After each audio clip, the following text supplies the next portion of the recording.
ce qu'il faut réunir comme condition pour que la banque dise oui. Elle peut ne pas croire en votre capacité à vite augmenter le chiffre d'affaires. Vous voyez, elle peut penser que les marches de l'escalier vont être plus basses. Qu'est-ce qui vous fait dire que ce rendement est juste? Si vous achetez du foncier, des bâtiments, c'est sûr que la première garantie, ça va être l'hypothèque chez le notaire. Et donc si le passé n'est pas en votre faveur, eh bien, ce sera plus difficile d'obtenir un prêt à la banque. Si vous avez identifié des points de fragilité dans le projet, eh bien, en fait, il ne faut pas faire le mort là-dessus.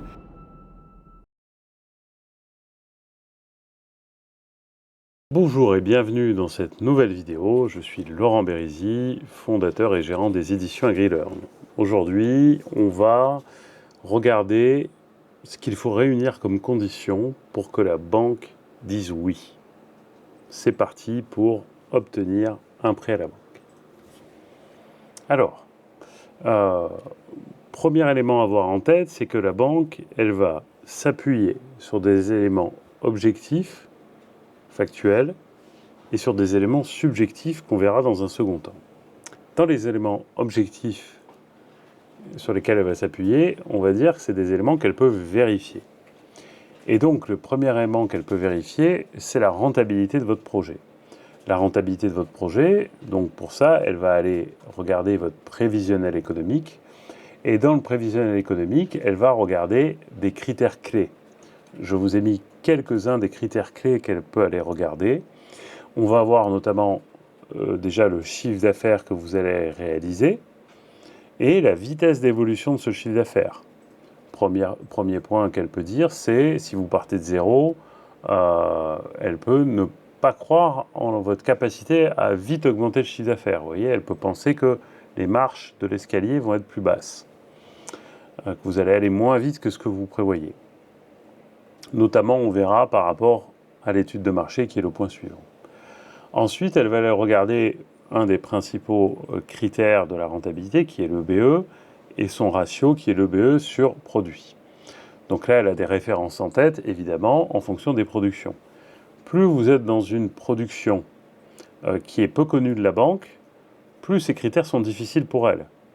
Parce que si vous faites une production qu'elle n'a jamais financée, qu'elle ne connaît pas, eh bien, elle n'aura pas de référence. Donc il va falloir lui expliquer où vous en êtes par rapport aux références de votre filière. Ensuite, elle va regarder la trésorerie, elle va regarder l'endettement, et si vous êtes dans le cadre d'une reprise, elle va regarder les capitaux propres de l'exploitation. Enfin, de façon transversale, elle va se poser la question de la crédibilité des chiffres que vous avez mis dans le prévisionnel économique. D'où sortent ces chiffres? Qu'est-ce qui vous fait dire que ce rendement est juste? Qu'est-ce qui vous fait dire que ce prix est juste, etc. D'accord? C'est-à-dire tout ce qui constitue le contenu que vous avez mis dans le prévisionnel économique, elle va se poser la question de la crédibilité. D'accord? Ça sort d'où? Est-ce que vous avez beaucoup d'expérience, etc.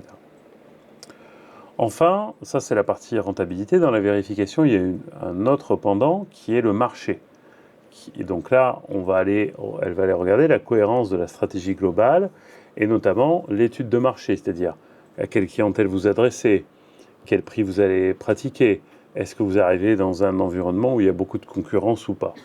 Et elle va essayer de faire le lien avec la rentabilité, c'est-à-dire, ok, il prévoit tel chiffre d'affaires, mais en fait, ça fait peut-être beaucoup de clients à trouver, ou est-ce que ça ne fait pas beaucoup de clients à trouver? Vous voyez, pour essayer de voir si c'est réaliste ou pas.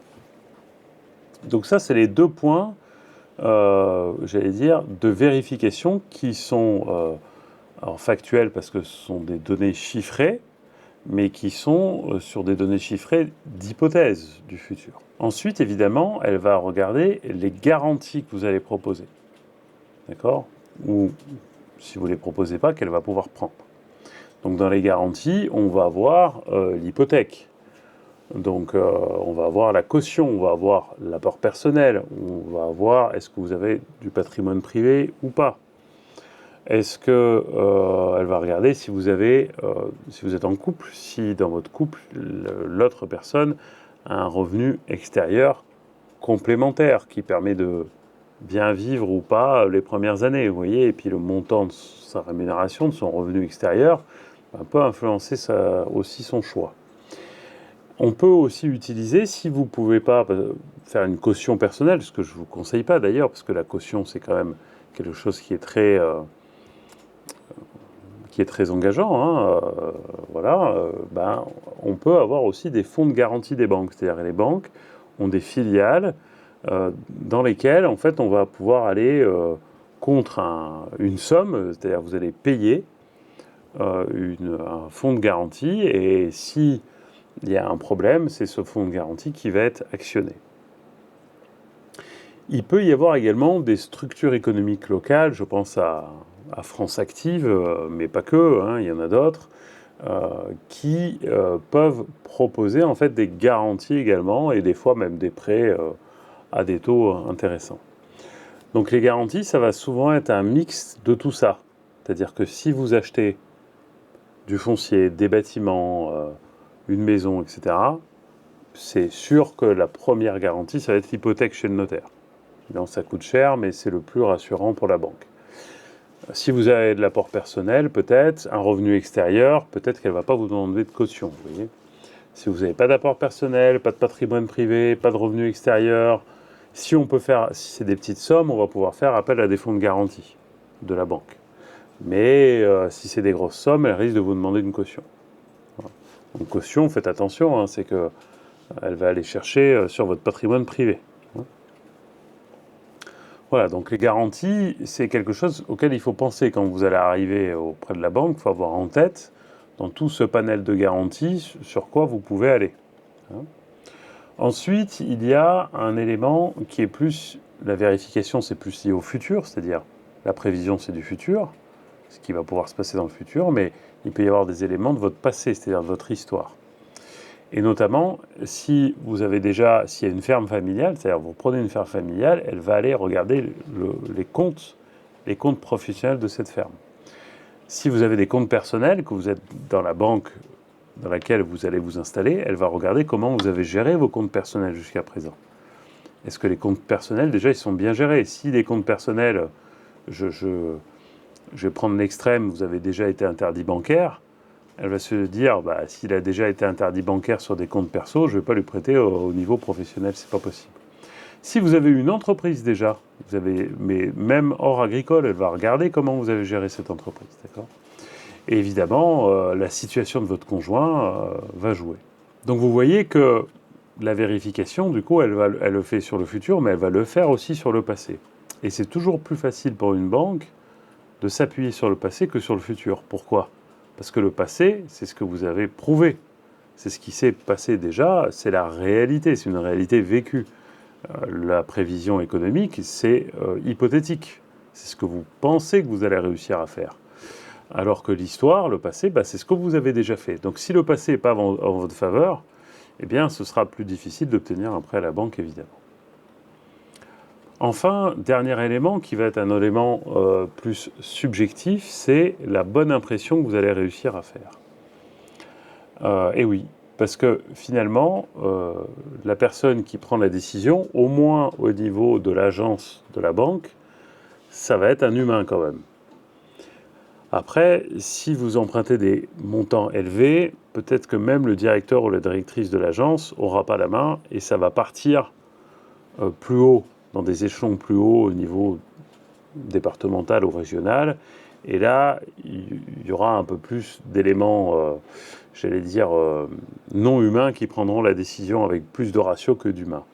Dans tous les cas, même si ça part sur une décision hors agence, c'est quand même la personne qui a traité votre dossier dans l'agence qui va convaincre ou pas, qui va apporter les éléments pour traiter le dossier à un niveau plus élevé.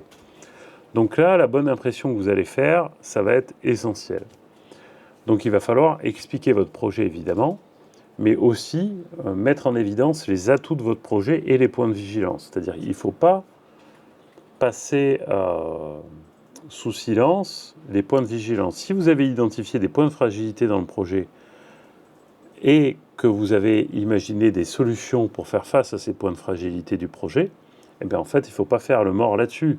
Il faut les expliquer, parce que ça prouve finalement que vous êtes lucide sur votre projet et que vous êtes en capacité d'anticiper ce qui va se passer. Donc ça, c'est très important. L'autre élément important, au-delà d'expliquer, c'est de rassurer. Et là, c'est complètement subjectif, c'est-à-dire, est-ce que quand vous expliquez votre projet, on sent quelqu'un de sérieux, on sent quelqu'un de motivé, on sent quelqu'un de passionné, on sent quelqu'un qui a de l'expérience, qui a que ses formations et son expérience vont lui permettre de réussir son projet. Vous voyez ? Et ça, c'est vraiment la façon dont vous présentez votre projet. D'accord ? C'est les mots que vous utilisez, c'est la tenue que vous portez, c'est la façon dont vous expliquez, dont vous vous tenez, c'est votre attitude, c'est tout ça. Et ça, alors évidemment, si votre rentabilité n'est pas bonne, votre marché n'est pas bon, la bonne impression ne suffira pas. Hein.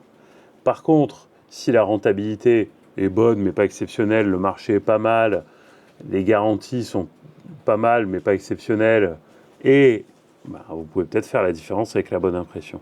D'accord ? Donc ça veut dire que quand je vois des porteurs de projets qui passent 10 secondes, voire 0, à expliquer leur expérience et leur formation, comment voulez-vous, si vous venez demander 50 000, 100 000, 200 000, 300 000, ferme d'élevage 600, 700 000 euros. Vous demandez 700 000 euros et vous passez 10 secondes à expliquer votre expérience et vos motivations. C'est un peu juste, vous voyez. Donc il faut vraiment pas sous-estimer cette partie-là. En marketing et en pédagogie, on sait qu'on mémorise plus facilement, on accroche plus facilement à des histoires parce qu'elles véhiculent des émotions que à des faits rationnels. D'accord ? Donc on vend plus facilement avec des émotions qu'avec des chiffres. Donc une fois que vous avez passé la partie vérification, chiffres, garantie, etc., de façon transversale, l'histoire que vous allez raconter pour transmettre vos motivations d'installation seront très très importantes. Donc au final, le banquier, qu'est-ce qu'il va faire ? Il va aller piocher dans tous ces éléments pour évaluer le risque qu'il prend en vous prêtant. D'accord ? Si les éléments sont plutôt bons, factuels, et qu'en plus vous faites bonne impression, paf, ça va aider. Si les éléments sont bons et que vous faites mauvaise impression, à moins d'avoir des super garanties, ça va être dur. D'accord ? Donc ne sous-estimez pas la bonne impression, mais évidemment, il faut quand même qu'il y ait une rentabilité et un marché existant. Ne me faites pas dire ce que je n'ai pas dit, on peut pas, voilà, mais il faut, voilà, le banquier, il va avoir une vision globale, vous voyez ?